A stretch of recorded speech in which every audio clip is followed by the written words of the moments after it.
नमस्कार, एक बार पुनः स्वागत है आप सभी लोगों का हमारे समृद्धि आईएएस के यूट्यूब चैनल पर। और अब की बार मेंस पार सीरीज में, जिसके तहत आज हम जीएस के प्रश्न पत्र प्रथम से जो है वो प्रश्न कराने वाले हैं। और आज का जो हमारा प्रश्न है, उष्णकटिबंधीय चक्रवातों की उत्पत्ति के कारण, संरचना तथा संबंधित मौसम का जो है वो वर्णन कीजिए। बहुत ही ज़्यादा महत्वपूर्ण प्रश्न है और ये पीवाईक्यू है, मतलब आपके परीक्षा में पूछा गया प्रश्न है। अब आप कहेंगे सर इसको आप क्यों करवा रहे हैं, क्योंकि जब मैं प्रश्न पत्र 2018 से लेकर के और 2023 तक का मैंने देखा, तो कोई एक आधी वर्ष ऐसा रहा है कि जहां से आयोग ने प्रश्न पूछा नहीं है चक्रवातों से को लेकर के। तो विश्वास मानिए ये आयोग का सबसे जो है, हमको लगता है कि ज्योग्राफी का इम्पोर्टेंट टॉपिक है। और यहाँ से प्रत्येक वर्ष जो है प्रश्न आते ही रहते हैं, चाहे वो कभी उष्णकटिबंधीय चक्रवातों के बारे में पूछे, कभी शीतोष्णकटिबंधीय चक्रवातों के बारे में पूछे, कभी प्रति चक्रवात के बारे में पूछे, लेकिन वो पूछते जरूर हैं। तो हम इसी के तहत, ये चूंकि इम्पोर्टेंट लग रहा है तो हम यहाँ लेकर के आए हैं। और इस टॉपिक को अगर आप हमारे व्यूवर्स होंगे और इस बार मुख्य परीक्षा दे रहे होंगे, तो इसको तो यहाँ ध्यान से करिएगा ही करिएगा। इससे संबंधित और भी जो महत्वपूर्ण प्रश्न बन सकते हैं उसको भी आप जरूर देखिएगा। हम अपने टेस्ट सीरीज में तो करवा ही रहे हैं, और जो बच्चे हमारे टेस्ट सीरीज से नहीं जुड़े हैं, हमारा ये वीडियो देख रहे हैं, उनके लिए सुझाव है कि इसको तो जरूर करके जाएंगे, क्योंकि यहाँ से फिर प्रश्न आने वाला है, निश्चित तौर पे आएगा। 12 अंक का प्रश्न है। ये कुछ हमारे शेड्यूल हैं, मॉर्निंग में 9 बजे, इवनिंग में 4 बजे। हम प्रत्येक दिन मंडे टू फ्राइडे जो है, जो महत्वपूर्ण श्रृंखला है अब की बार मेंस पार सीरीज के तहत प्रश्नों की, वो करवाते रहते हैं। तो इस समय आपकी उपस्थिति जो है हमारे चैनल पे अनिवार्य है। साथ ही साथ जो वीकली करंट अफेयर्स होता है वो प्रत्येक शनिवार को जो है वो हम लेकर के आते हैं सुबह 9 बजे। तो आप लोग जो है सप्ताह भर के जो भी महत्वपूर्ण करंट अफेयर्स होते हैं उसका भी आप लोग लाभ लीजिए इस समय चैनल पे बने रह करके। एक बार प्रश्न हम पुनः पढ़ रहे हैं कि उष्णकटिबंधीय चक्रवातों की उत्पत्ति के कारण, संरचना तथा मौसम संबंधित मौसम का जो है वो वर्णन करिए। तो देखिए, सबसे पहले तो आपको देखना है कि इस प्रश्न में की पॉइंट क्या है, इस प्रश्न को कितने भागों में पूछा गया है।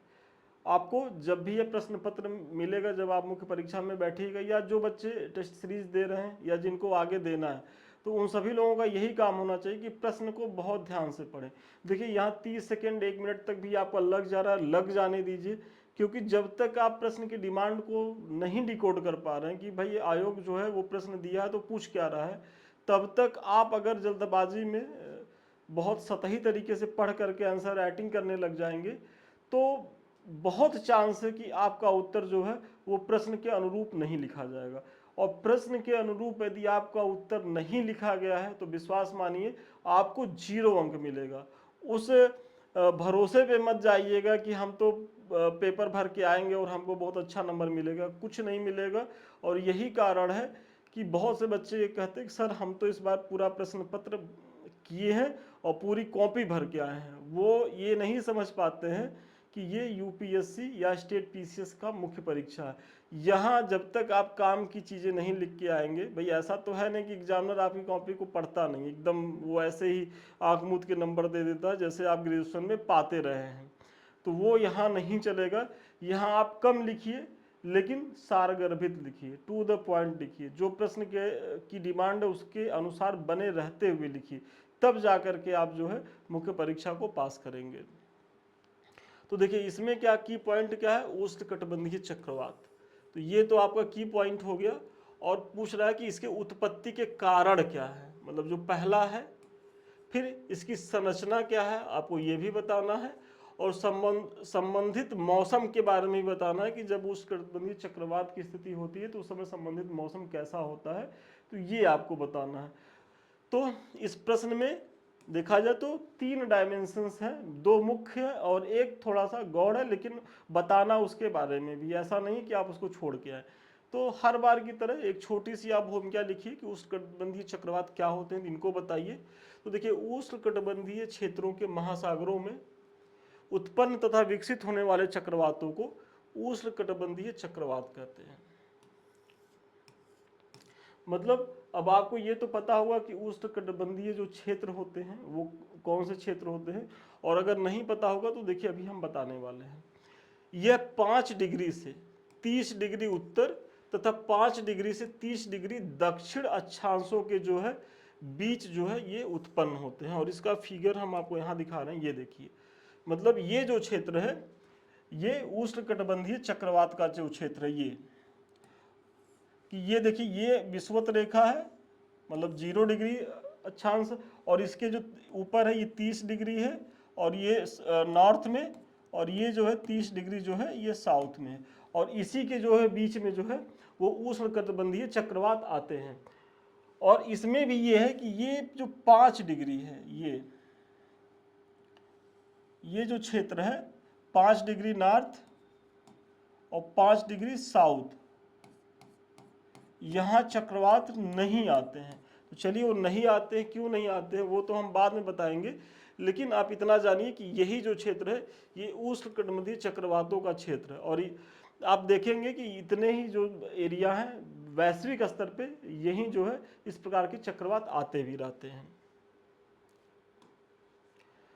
इन चक्रवातों के संदर्भ में एक मुख्य तथ्य यह है कि यह भूमध्य रेखा के दोनों ओर 0 डिग्री से 5 डिग्री अक्षांशों के मध्य कोरियालिस बल के अभाव के कारण उत्पन्न नहीं होते। वही जो मैं यहाँ बता रहा हूँ कि अगर यहाँ जो है ये जो क्षेत्र है अगर यहाँ उत्पन्न नहीं हो रहे हैं तो क्यों नहीं उत्पन्न हो रहे हैं चक्रवात?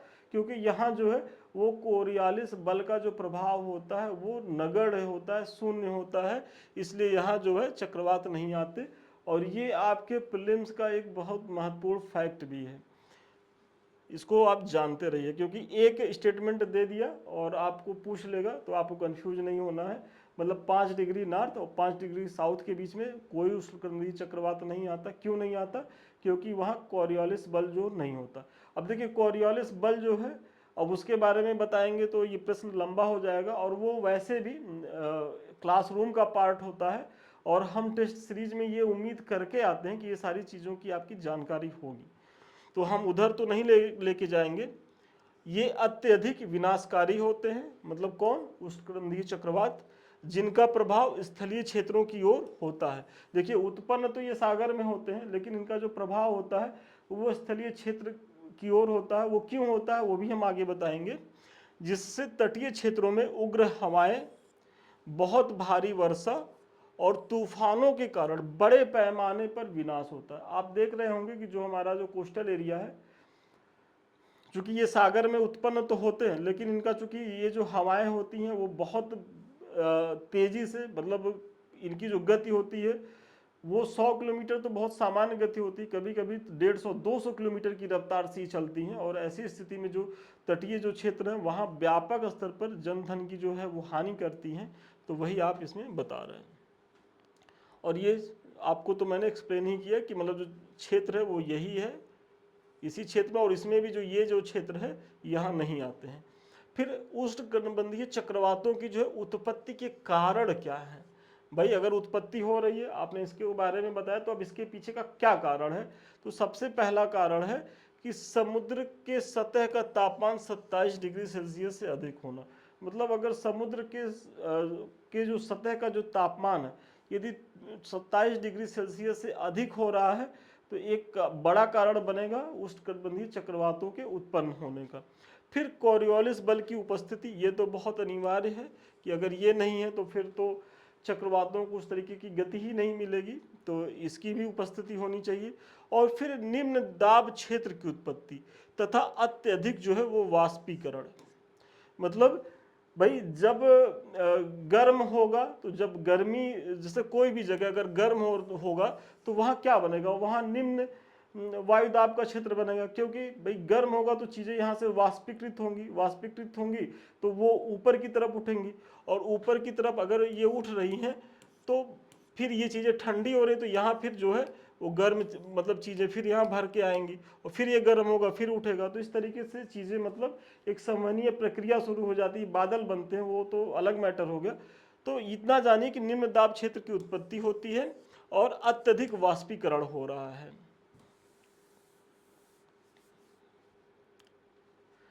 फिर हवा के ऊपर उठने से बने अंतराल को भरने के लिए आपस की हवा अंदर की ओर बढ़ने लगती है। वही कि भाई यहाँ अगर निम्न दाब का क्षेत्र बना है तो हवा ऊपर उठ रहा है, तो ये जब क्षेत्र खाली हुआ तो यहाँ जो आसपास की हवाएं हैं इधर चलने लगती हैं, वही आप बता रहे हैं।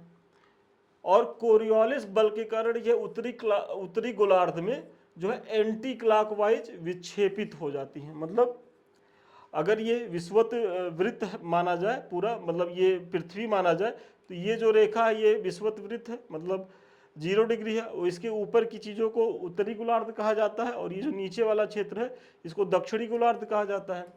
और अगर उत्तरी गोलार्ध में देखा जाए तो उष्णकटिबंधीय चक्रवातों की जो स्थिति होती है वो कैसी होती है, तो वो एंटी क्लॉकवाइज होती है। मतलब वो कुछ इस तरीके से घड़ी की विपरीत दिशा में जो है वो गति करती हैं, जबकि दक्षिणी गोलार्ध में जो है ये घड़ी की दिशा में गति करती है। भाई घड़ी कैसे चलता है, तो आप अपने माइंड में इसको इमेज कर लीजिएगा।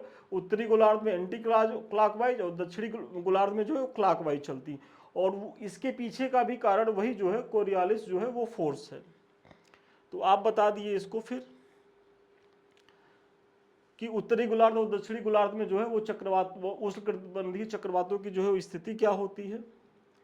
फिर आगे बढ़ने से पहले छोटी लेकिन महत्वपूर्ण सूचना, देखिए ये जो हमारे कुछ बैच हैं, एक तो अब की बार मेंस पर ये उन बच्चों के लिए है कि जो इस बार मुख्य परीक्षा दे रहे हैं, जिनका जून में मुख्य परीक्षा प्रस्तावित है, तो वो इस बैच से जुड़े। यहाँ उनको 15 जून के पहले पहले सभी पेपर से जो भी महत्वपूर्ण प्रश्न हैं वो करा दिए जाएंगे विथ पीवाईक्यू। मतलब पीवाईक्यू में भी जो संभावित पीवाईक्यू है कि मतलब फिर से रिपीट होने की जिनकी संभावना रहती है, साथ ही साथ जो है जितने भी टॉपिक है उनसे महत्वपूर्ण प्रश्न तो कराए ही जाएंगे। और ये मतलब प्रयास किया जाएगा कि जब आप मुख्य परीक्षा देने जाइए तो एटलीस्ट करीब 500 प्रश्नों का जो है वो प्रैक्टिस सेट आपके पास हो मुख्य परीक्षा के पहले पहले। और ये जो हमारा बैच है शून्य से शिखर बैच, ये उन बच्चों के लिए जो इस बार किसी कारणवश प्रीलिम्स में रह गए, या उन बच्चों के लिए कि जो 2025 के पीसीएस को जो है वो टारगेट कर रहे हैं, तो वो इस बैच से जुड़ सकते हैं। देखिए प्रक्रिया दोनों बैच की सेम है, बस ये थोड़ा सा फास्ट चलेगा, मतलब ये खरगोश की तरह दौड़ेगा, क्योंकि भाई अब समय ही कितना है मुख्य परीक्षा में। और यहाँ क्या है कि ये थोड़ा सा स्मूथ नहीं चलेगा, आराम से चलेगा। यहाँ आपको एक दिन में 6 और आवश्यकता लगेगी तो 8 क्वेश्चन हम कराएंगे। अभी तो 6 क्वेश्चन हो रहा है, और यहाँ जो है हमारा 2 से 4 प्रश्न डेली रहेगा। तरीका वही है, वैसे ही आपको मॉडल आंसर मिलेगा, वैसे ही आपकी कॉपी चेक होगी, वैसे ही आपको गाइड किया जाएगा, सारी चीज़ें सेम है। तो अधिक जानकारी के लिए 730337507507 पे आप संपर्क कर सकते हैं। इस तरीके से आपकी कॉपी आएगी, आप जो है आपकी कॉपी का मूल्यांकन होगा, जो भी कमी रहेगी वो बताई जाएगी, और फिर ऐसे ही जो है वो मॉडल आंसर दिया जाएगा।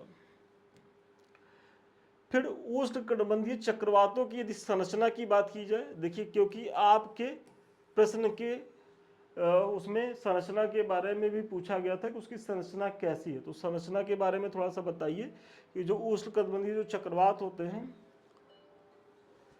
देखिए बीच में क्या है कि ये इसके चक्षु है, ये जो एरिया है ये इसका चक्षु होता है, और ये लगभग 10 से 15 किलोमीटर व्यास वाला क्षेत्र होता है। मतलब सोचिए कितना बड़ा क्षेत्र होता है, बादल मुक्त एवं शांत क्षेत्र होता है। मतलब यहाँ आप देखेंगे जो चक्षु होता है उस कर्मी, इसे आंख भी कहा जाता है, तो आंख वाली जो क्षेत्र होता है यहाँ ना तो बादल पाए जाते हैं ना तो यहाँ वर्षा होती है, मतलब ये शांत क्षेत्र होता है।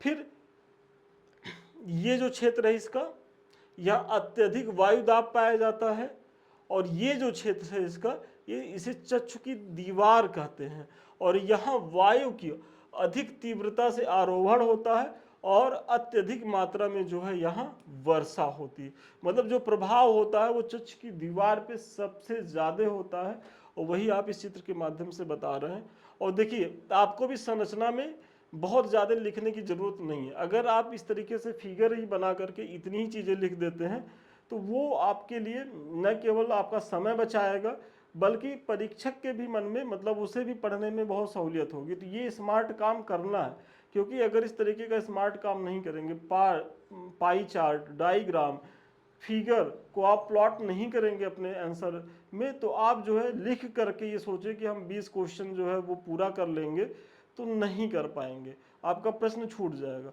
तो ऐसे ही स्मार्ट काम करना है। और अच्छा भी है कि आप कम लिखिए, अगर आप फिगर से, पाई चार्ट से, फ्लो चार्ट से चीज़ों को ज़्यादा एक्सप्लेन कर दे रहे हैं तो वो आपके लिए बहुत ज़्यादा फ्रूटफुल भी होगा। फिर उष्णकटिबंधीय चक्रवात का मौसम पर क्या प्रभाव है। देखिए आपने प्रश्न के दो भाग को तो बता दिया, अब जो अगला भाग है कि मौसम पर क्या प्रभाव है इसको बताना है। और आपको भी अपने परीक्षा में प्रश्न के सभी डायमेंशंस को बताना है। यदि आपने एक भी डायमेंशंस नहीं बताया, समझ लीजिए कि आपका 2 से 3 नंबर वो कट हो गया।